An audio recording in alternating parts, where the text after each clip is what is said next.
pode, eles não, né? Bom, inicialmente eu sempre começo as palestras sobre Umbanda, falando rapidamente sobre a história da Umbanda, mas vai ser bem rápido mesmo, né? Só para a gente poder entender um pouquinho. A Umbanda é uma religião extremamente nova, né? Nasceu em 1908, é uma religião brasileira, com aspectos brasileiros, fundamentos brasileiros e com um jeitinho brasileiro. Então, por isso que a Umbanda é tão complexa de se entender, porque vem muitas informações que se desencontram nessa caminhada, nesses 100 e poucos anos de Umbanda. E a Umbanda teve um crescimento muito grande em décadas passadas e teve uma queda muito grande na década de 80 com o crescimento da neopentecostal. Bom, por que acontece isso? Primeiro que a Umbanda se desencontra no conhecimento, no estudo. O umbandista ele é preguiçoso em estudar, o que é uma pena.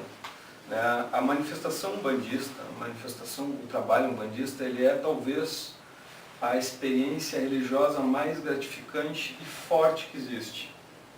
Quem incorpora ou quem trabalha com a manifestação de guia traz em seu campo mediúnico uma força, uma energia muito grande. É isso que faz com que o umbandista tenha uma fé tão gritante e ao mesmo tempo um desencontro na parte do conhecimento e do entender o que é a Umbanda.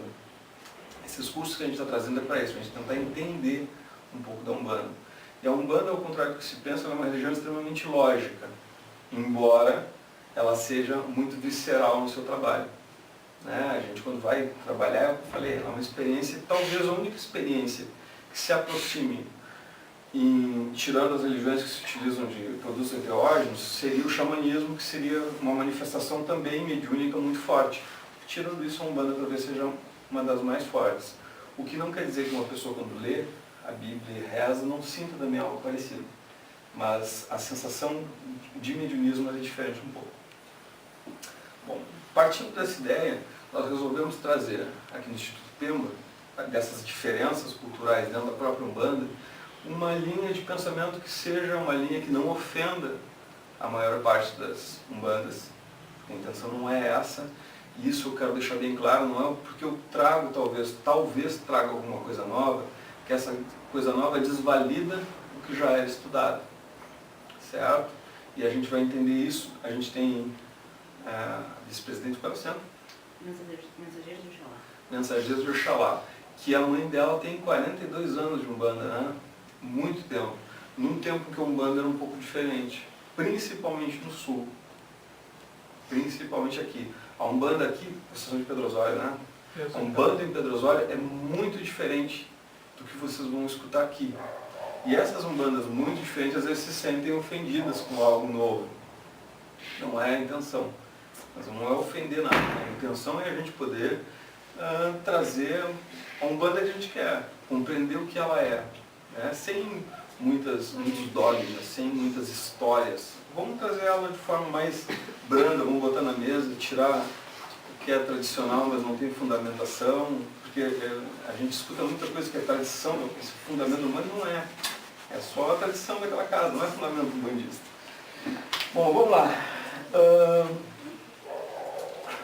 A Umbanda Santa Brasileira, ela, ao contrário do que se pensa, a influência maior da Umbanda foi do catolicismo no princípio. A gente acha que a Umbanda teve mais influência dos cultos de nação, e não, ao contrário. Ela teve mais influência, embora tenha nascido dentro de um centro espírita, ela teve muito mais influência do catolicismo. Tanto aqui em imagem, se pegar na tenda da Nossa Senhora da Piedade, do Zé Moraes, tem imagem, até hoje tem imagem de Santo Expedito lá, que é uma imagem católica, não tem sincretismo do Santo Expedito, né? Então veio a Umbanda, essa religião maravilhosa, influência espírita muito forte, até porque o Espiritismo explica certos fenômenos, explica certas coisas no teu bico, né? Explica certas coisas, explica sobre a reencarnação, sobre os processos evolutivos, leis de causa e efeito, de forma ainda muito simplista, como umbandista, mas explica. O catolicismo traz, por ser o país nessa época católico, várias influências que acabaram influenciando nas explicações das 7 linhas. Os fundamentos africanistas também vieram com muita força, porque se ouviu falar nos orixás da Umbanda, e onde é que a gente tinha informação de orixá? Nos cultos de nação e no candomblé. Então a gente resgatou isso, porque não se tinha a compreensão do que era o orixá. E a gente tem que entender, para poder entender a explicação das 7 linhas, que o orixá da Umbanda é o mesmo orixá do candomblé? É. Mas a forma de cultuar e a forma de entender é totalmente diferente. O motivo de se sincretizar essas energias com os orixás, principalmente se dá porque é a explicação mais próxima do que a gente acredita ser real. Tá?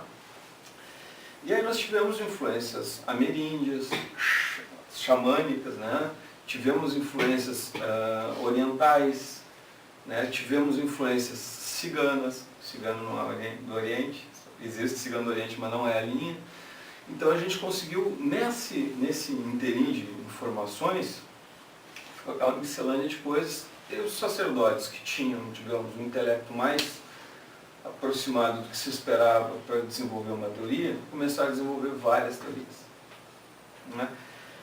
E aí o que acontece? A gente tem, a Umbanda, ela traz em si várias raízes, vários fundamentos.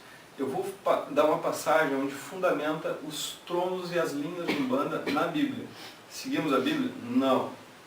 Mas todos os livros teológicos do mundo trazem informações importantíssimas sobre a religiosidade em si. O que acontece quando a gente... hoje estava numa discussão muito séria com um cara que é teólogo há 345 anos, leu todas as Bíblias do universo. Eu disse para ele, digo, a Bíblia é fenomenal, assim como o Corão, assim como aquele que é difícil de falar, aquele nome estranho, esse negócio aí. Eu até já li, mas não consigo falar o nome dele. Né? O I Ching e outros são importantes porque trazem da espiritualidade informações que, quando nós temos a capacidade de interpretá-las corretamente, são úteis, senão se perdem. E lá na Bíblia está uma partezinha. Esse texto eu roubei de um amigo meu, do Marcos Ribas, e a gente estava falando do curso de sacerdócio que vai dar em Santa Cruz. Quem estiver vendo o vídeo, quiser um curso de sacerdócio, um cursinho de Santa Cruz muito legal. Visão do trono de Deus, Apocalipse 4, 11.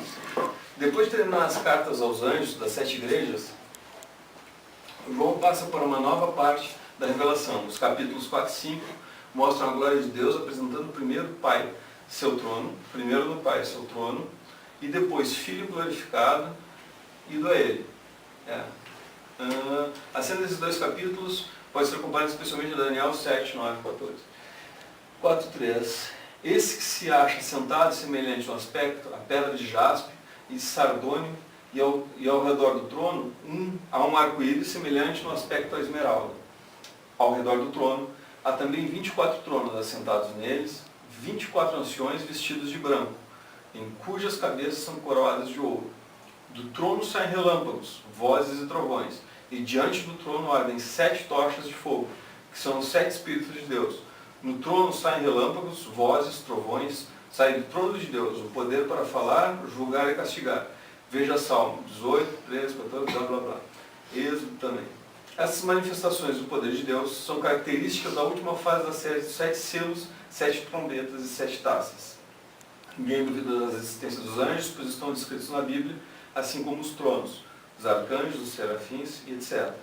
Ninguém duvida da existência de Deus, porque estão descritos nos livros sagrados hinduístas, tirando o nosso amigo que é ateu que duvida. Mas o resto aqui não duvida de Deus. Tu vai sofrer bullying até o final. Tá? O que acontece, gente? Quem é um bandista começa a ler esse texto e começa a ver o Xumaré, o arco-íris. Não é? Então tá, mas não é isso que eu quero chegar. A Umbanda, ela está sentada no mistério 7. Tá? Depois eu explico o que é mistério. O mistério não é o que as pessoas acham que é. Mistério quer dizer que em si mesmo ele se gera nas qualidades de Deus. Tá? Mas a gente vê que dentro da Bíblia existem informações que fundamentam os tronos de Deus. O que são as 7 linhas? Os tronos de Deus. A gente vai chegar lá. Bom, passei aqui. O que são orixás? Vou falar um pouquinho sobre orixás. Os 7 tronos, orixás cósmicos universais. Deixa eu ver qual é o próximo. Bom, um orixá. Está cheio de macumbeiro aqui, de ateu e espírita também daí. O que é um orixá? São potências divinas.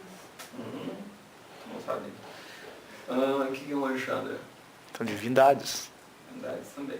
Bom, o que são orixás? Orixás, elas... a gente começa a falar, orixás são forças da natureza, são potências divinas, são... Qualidade de Deus. Qualidades de Deus, são divindades. Todos estão certos.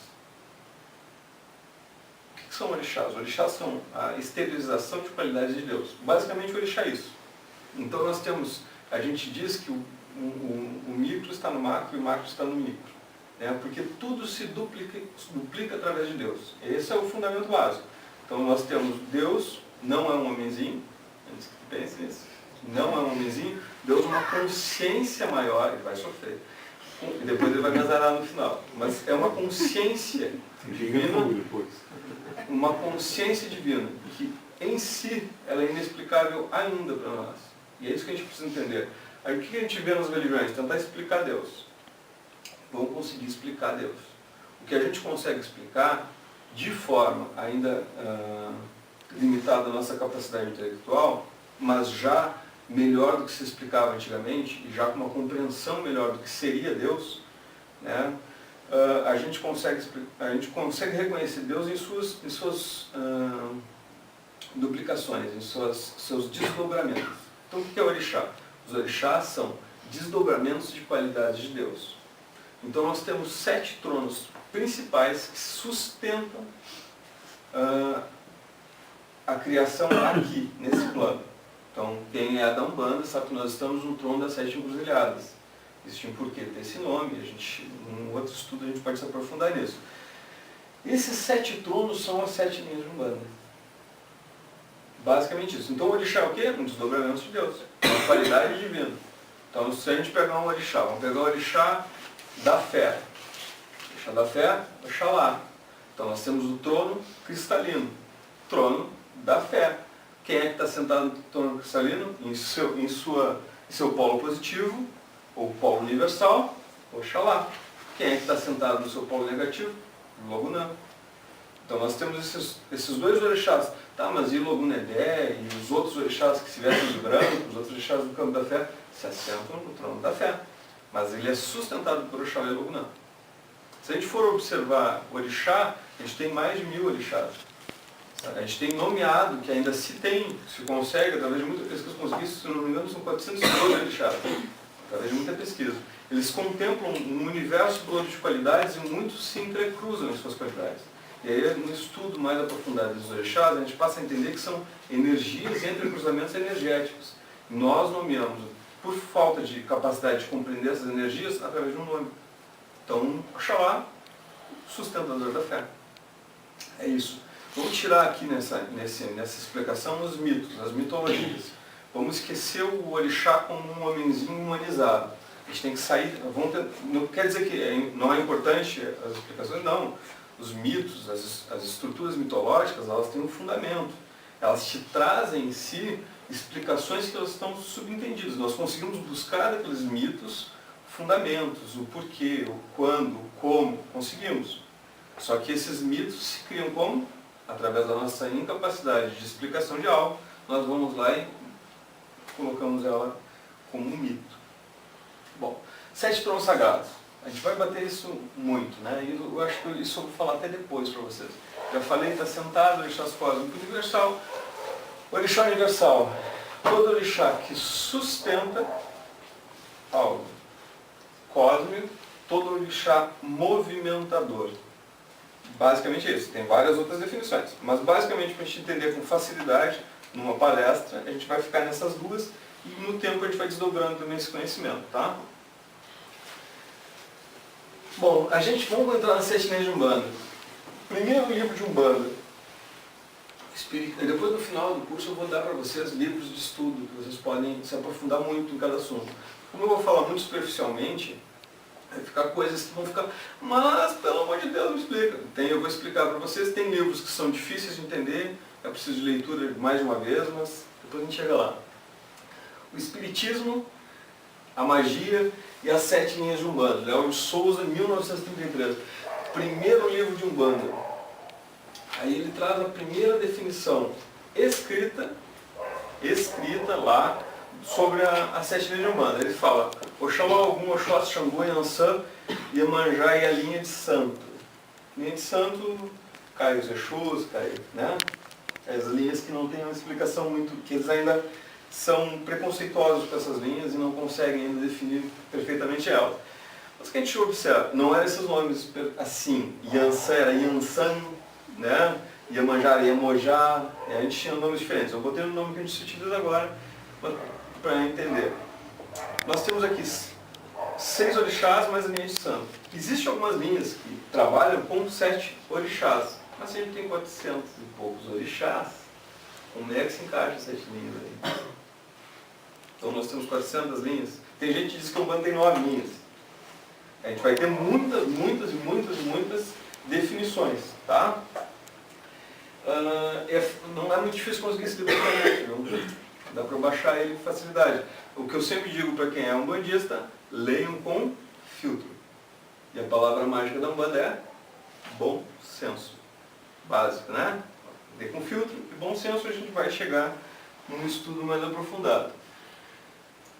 Esse cara, vamos só falar, a gente viu espiritismo é magia, a gente via muito antes tenda espírita, a primeira tenda espírita Nossa Senhora, né, da Conceição, tenda espírita Nossa Senhora da Penha, tenda espírita Caboclos das Matas. Por que tinha o tenda espírita?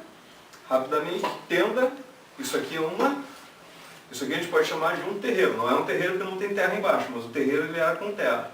Tenda era quando era em cima, basicamente, assim, separando, né? Mas virava tudo tenda. Então, tenda é um centro. E por que o espírita? Alguém sabe me dizer por que o espírita? Se tu falar, tu tem que saber, né? Se fosse 100 vezes. Para poder se adequar. Para poder se adequar juridicamente na época e não fecharem os centros.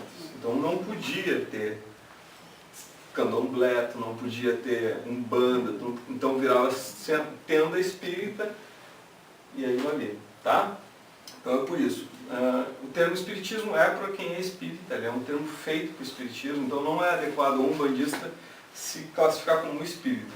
Esse é um dos motivos das pessoas terem tanto preconceito com a gente, porque nós não nos definimos. O que tu tem? Tem um centro espiritualista de Umbanda.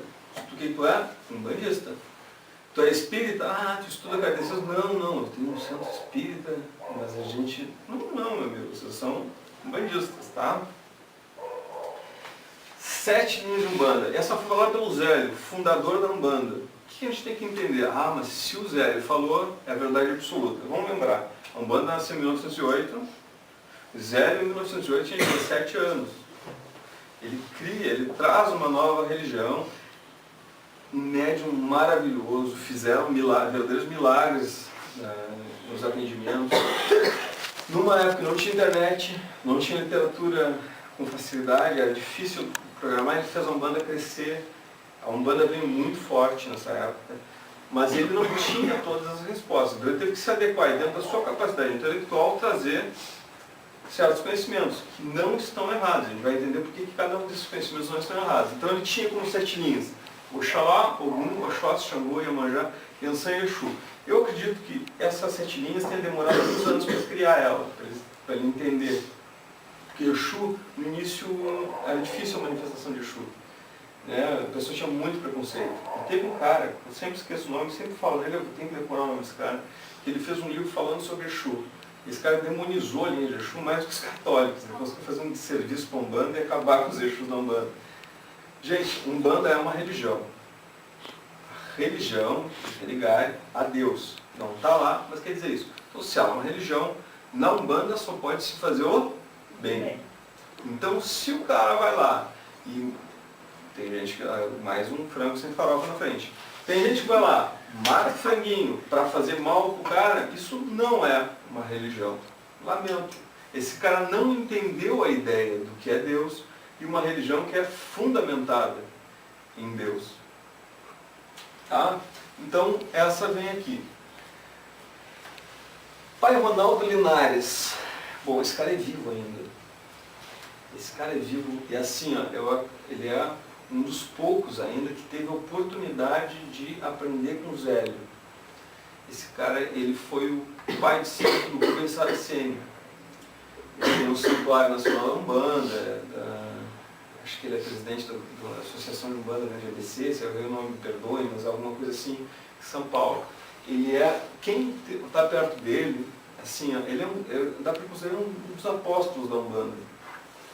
Esse cara, ele segue uma linha de Umbanda ainda diferente dessa que tu estuda, do Saraceni. Meu Saraceni foi filho dele, santo. Ele formou o cara. E ele, conversando com o pai Zélio, isso eu encontro no livro História da Umbanda, do Mino, tá? Ele falando com o Zélio Fernandino, que existe uma grande confusão nas sete linhas de Umbanda. Ainda não estava explicado nessa época, né?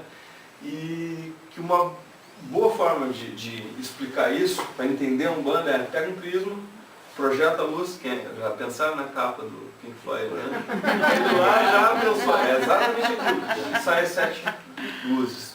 É isso, 7 linhas de Umbanda é uma forma de explicar com muita facilidade, por isso tanta variação, e existem vários sustentadores no universo, então é por isso que existe uma diferença grande, tá? E ainda temos variações, onde as 7 linhas se baseiam nas versões africanistas, dos orixás, nas linhas de trabalho, onde as 7 linhas é preto velho, caboclo, criança, baiano, e aí vai, mas a gente vai começar a falar que tem muito mais linha, também não ia contemplar todas, e aí vai. Bom, então o que são as 7 linhas de Umbanda?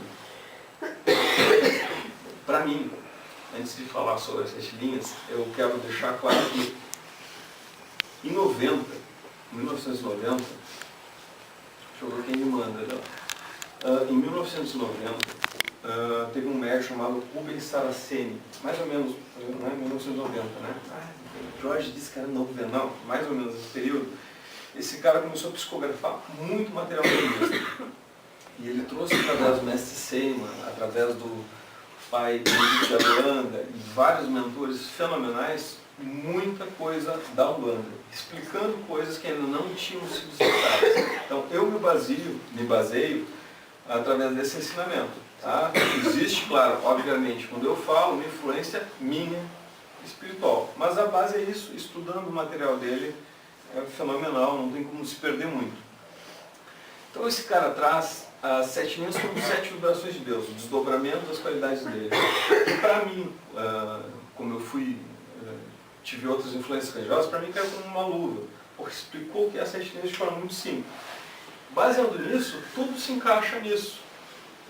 Só que nessas psicografias ele acabou estruturando ela e explicando como elas funcionam de forma mais lógica, digamos assim. Embora ainda não seja lógica para ti, eu sei, mas vai chegar um momento que vai ser um pouquinho mais. Bom, então como 600 orixás, que são 7.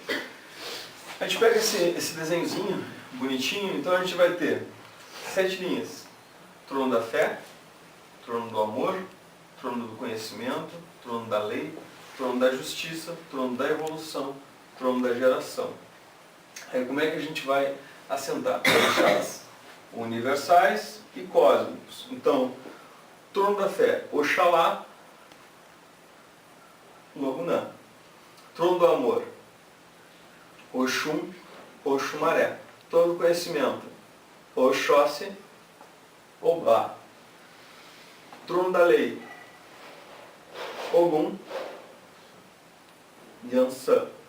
Trono da justiça, Xangô e Egunitá ou Oroiná, que é o mesmo orixá, só um nome diferente.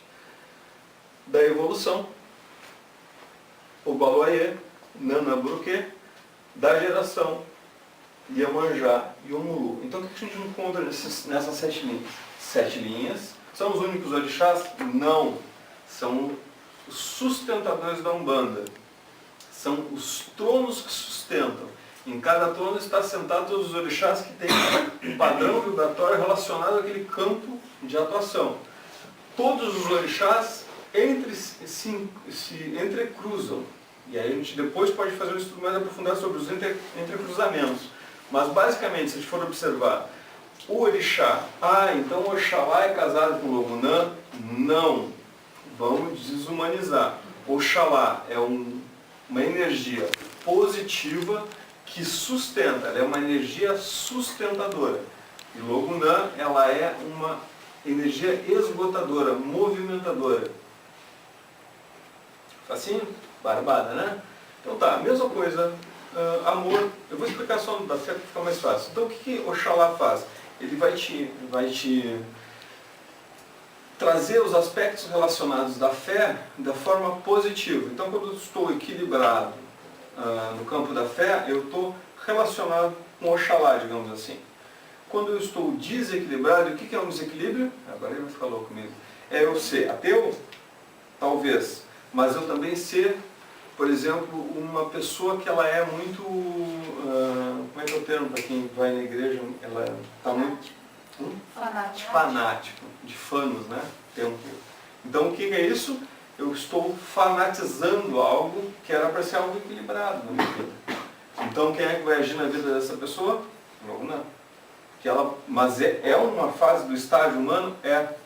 Eu necessito me despolarizar em determinados aspectos para que eu possa me repolarizar neles depois e encontrar o caminho do meio. Porque na verdade, o que acontece? Nenhum é bom e nenhum outro é bom. Mas eu posso estar equilibrado no campo da fé e desequilibrado no amor. Porque nós temos 7 sentidos na vida. As 7 linhas de Umbanda contemplam os 7 sentidos da vida. O sentido da fé, do amor, do conhecimento, da lei, da justiça, da evolução, da geração. Então, se eu estou desequilibrado no campo sexual, é geração. Quer dizer só geração sexual? Não, geração de todos os tipos de sentimento. Então a gente vai encontrar Iemanjá na geração do conhecimento, na geração da lei. A gente vai encontrar a lei nos outros sentidos. Então esses são os cruzamentos e por isso tanto orixá que se entrecruza. As energias puras estão nesse disquinho colorido bonitinho. Então tá, conseguiram mais ou menos entender? Facinho, né? Então tá, ainda fica fácil. 7 tronos, 7 linhas. Trono cristalino da fé, já falei. Mineral do amor. O que é cristalino, o que é mineral, o que é vegetal, o que é interior, telúrico, aquático? São elementos que sustentam esses planos. Né? Se a gente começar a estudar trono cristalino, ou trono da fé, a gente vai encontrar dentro da ciência várias coisas que explicam essa situação. Por exemplo, há muito tempo atrás se chegou a informação de que existia, assim, a gente está num dos 77 planos de evolução. O nosso plano é o único, até onde eu sei, dos 77 que é reencarnacionista. Nós temos à nossa esquerda o plano espiritual. E nós temos à nossa direita o plano natural.